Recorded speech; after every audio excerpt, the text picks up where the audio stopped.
প্রভু গোবিন্দ এসেছো দেখে ভক্তগণে খুশি খুশিতে মনে ভরে গেল। প্রভু ওই দেখো এসেছি আমরা সেবা করবো প্রভু। দাও দাও সবাই পাত্র দিচ্ছি।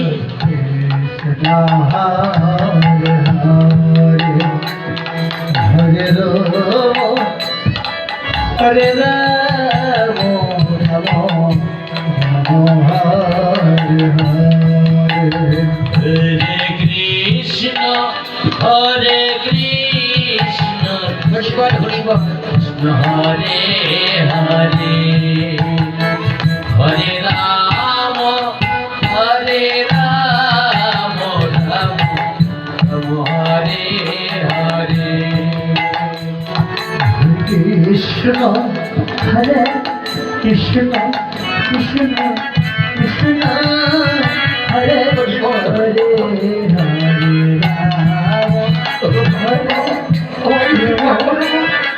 আমি সেই ভগবান জীবন আমার গোবিন্দ সেবা হরে কৃষ্ণ হরে কৃষ্ণ কৃষ্ণ হরে হরে হরে রাম এবার সবাই যখন হরে সে ভিক্ষাট দিলে আজ ধূপ দীপ জ্বালিয়ে সুন্দর করে তাদের আরতি করে রাম রাম হরে কৃষ্ণ হরে কৃষ্ণ কৃষ্ণ কৃষ্ণ হরি বল হরি বল হরি বল হরি বল হরি বল। রাম হরে রাম হরে গলায় বসনে দিয়ে প্রণাম করে বললেন প্রভু এবার তোমরা সেবা করো, সেবা করো। তাই আমার গৌর হরি পরিষদ বনগিনি মনের নামে সেবা করছে।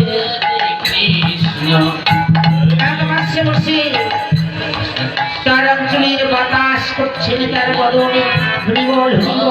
হরে রাম হরে রাম রাম হরে হরে হরে কৃষ্ণ সেবা হয়ে গেল। তাড়াতাড়ি করে গোবিন্দ হোসে বলেন দাঁড়াও প্রভু আমি তোমাদের আশ্রমণ করিয়ে দেব।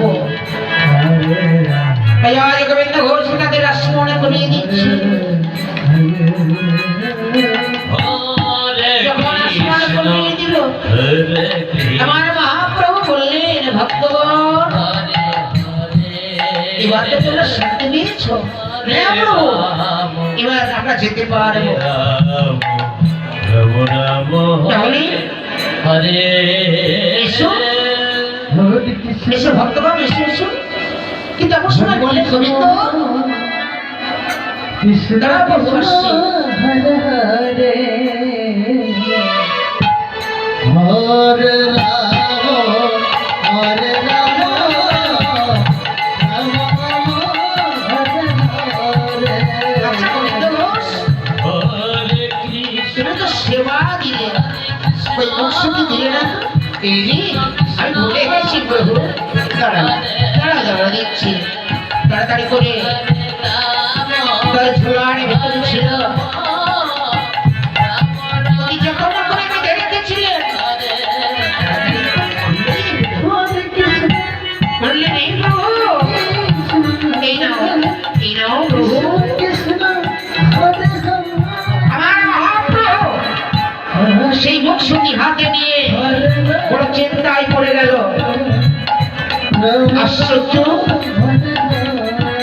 সেই দিন গোবিন্দ ঘোষের কাছে বংশটি চেয়েছিলাম, কত পরে আমায় বংশটি এনে দিল। আর চাইতে না চাইতে আমায় বংশটি এনে দিল। না না, এর মাহাত্ম্যটা আমাকে জানতেই হবে। গোবিন্দ গোবিন্দ ঘোষ বলো প্রভু। হরে কৃষ্ণ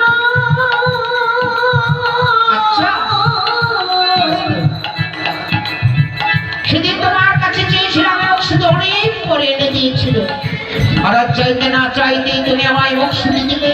বলো বলো এই মুখশ্রুতি কোথায় পেয়েছো? প্রভু আমি জানতাম তোমার সেবাতে মুখশ্রুতি লাগবে, তাই সেদিনকে কয়েকটা হরিণ কিনে এসেছিলাম, আমি অতি যত্ন করে রেখে দিয়েছি।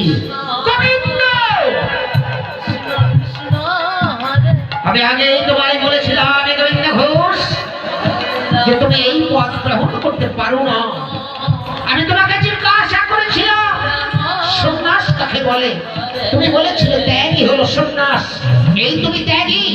যাও যাও গোবিন্দ ঘোষ, তোমার মনে এখনো সঞ্চয় বসানো যায়নি, তাই আজ হতে তোমায় আমি পরিত্যাগ করলাম।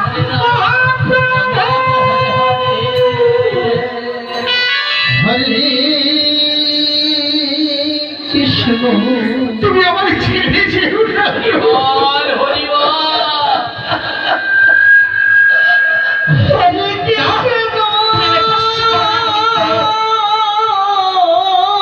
তোমার মনে এখনো সঞ্চয় বসানো যায়নি, তাই তোমায় আমি সঙ্গ লাভ করতে পারি না।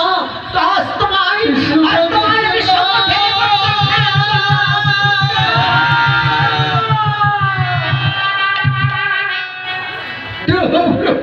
হরে হরে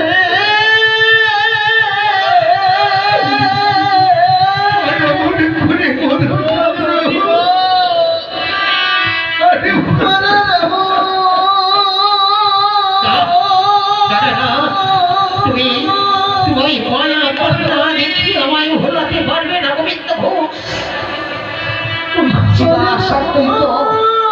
ছুটে এসে আজ মহাপ্রভুর চরণে জড়িয়ে রেখে বলল, প্রভু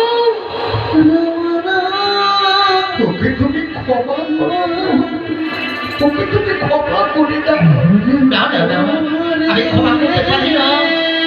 শ্বাস গদাধর, তুমি জানো না আজ যদি আমি গোবিন্দ ঘোষকে ক্ষমা করে দিই তাহলে এই বৈষ্ণব সমাজ যে লোক পাবে তারা সঞ্চয় করতে দ্বিধা করবে না। যারা সঞ্চয় করবে ইহ জগতের মানুষ তাকে বৈষ্ণব বলে পারবে না, কত ধিক্কার দেবে। এই নামে যে কলঙ্ক হবে প্রভু।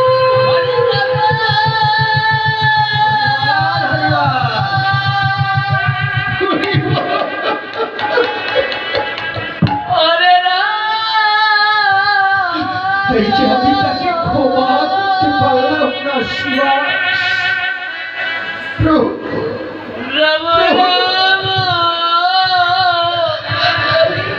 আমি যে তোমার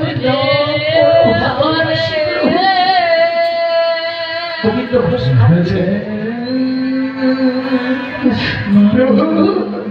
তুমি ক্ষমা করে দাও প্রভু, এবারের মতো তুমি ক্ষমা করে দাও। না না না, আমি কিছুতেই ক্ষমা করতে পারি না। যাও যাও গোবিন্দ ঘোষ, আমি তোমাকে প্রত্যাখ্যান করছি। তোমার মনে যখন সঞ্চয় বাসনা চাইনি, ফিরে যাও, সংসার করো গিয়ে। যাও, চলে যাও।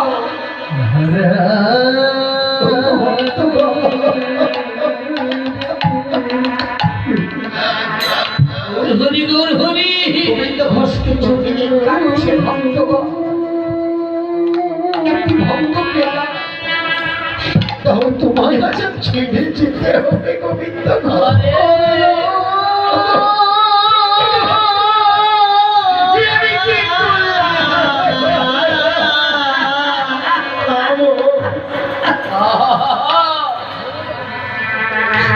গোবিন্দ ঘোষ কত কাঁদছে, দুদগড়ে বহি যাই জলধারা। ওঠে বল, ওঠে বল।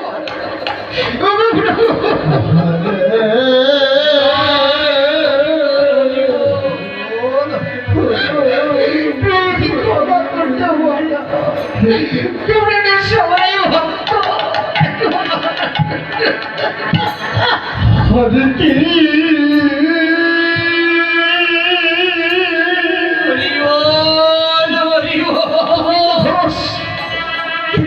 সবাই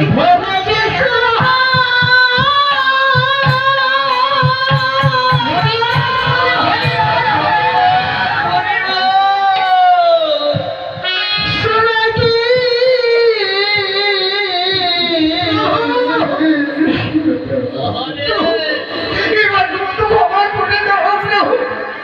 আর কোনোদিন তো হবে না। এবার তো ক্ষমা করো। ভক্তগণ, তোমরা জানো না, তোমরা জানো না ভক্তগণ, তাকে আমি যদি ক্ষমা করে দিই, সমাজকে মেনে নেবে না। তাই আমি তাকে পরিত্যাগ করলাম।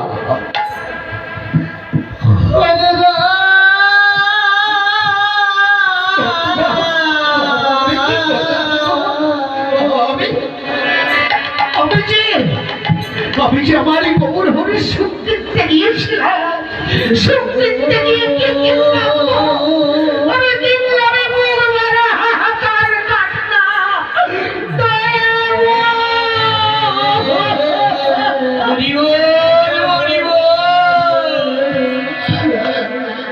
আমি কি করে আনবো? আমি যে আমার গোবর হরেকে হারিয়ে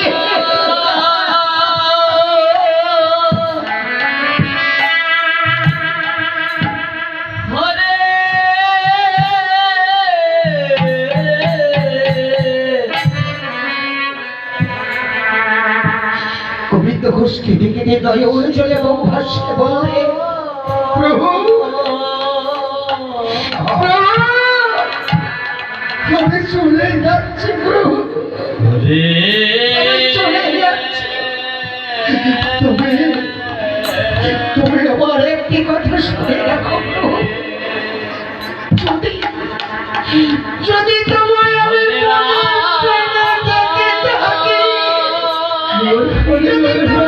চরণেতে হব না প্রাণে কিছু শুনে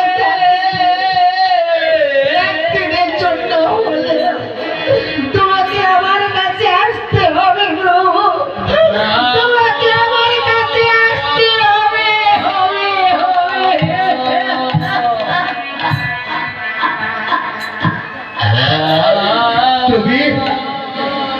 তুমি যাবার সময় একটি প্রণাম অন্তত করতে দাও প্রভু। যখন গোবিন্দ ঘোষে প্রণাম করতে গেলে সঙ্গে সঙ্গে তার বদনে ফিরিয়ে নিল। অধুর হইতে গোবিন্দ ঘোষ তাকে প্রণাম করে কাঁদতে কাঁদতে চলে যাচ্ছে আমার গোবিন্দ ঘোষ। আর বলছে, প্রভু, আমার এই জগতের ময়না যত পারে কৃষ্ণ ভক্ত বাবা, আমি ভুল করেছি গো। এমন ভুল তোমরা আর কেউ কোনোদিন করো না গো। ভুল করলে গোবিন্দকে হারাতে হবে। নিতাই গৌর দেবার দরবার, হরি বল, হরি বল, হরি বল, হরি বল, হরি বল।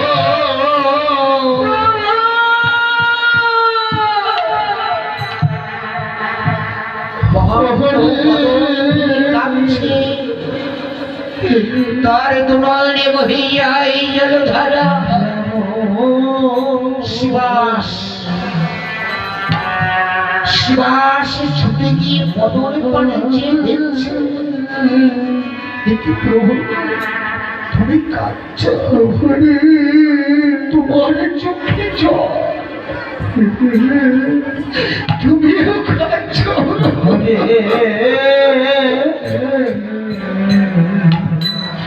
তোমার মহাপ্রভু বললে, তোমরা হয়তো জানো না, তোমরা হয়তো জানো না আমি যে গোবিন্দকে কত ভালোবাসি। তাহলে কেন তাড়িয়ে দিলে প্রভু? কেন দিচ্ছি জানো? আজ সংসার মাধ্যমে দিয়ে আমাকে ডাকবে, আজ এই জীব শিক্ষার লাগি আমি যে তাকে বিতাড়িত করে দিলাম। আমি যদি তাকে ক্ষমা করি তাহলে জীব শিক্ষা হবে না।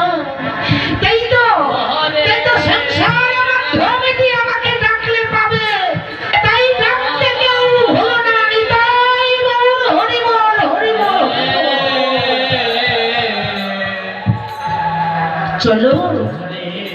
শোনো তুই তো শিবাস কথা ধর আমাদের তো অনেক পথ যেতে হবে বেশ তাই চলো চলো কজ কাটতে কাটতে প্রথমে চলে যা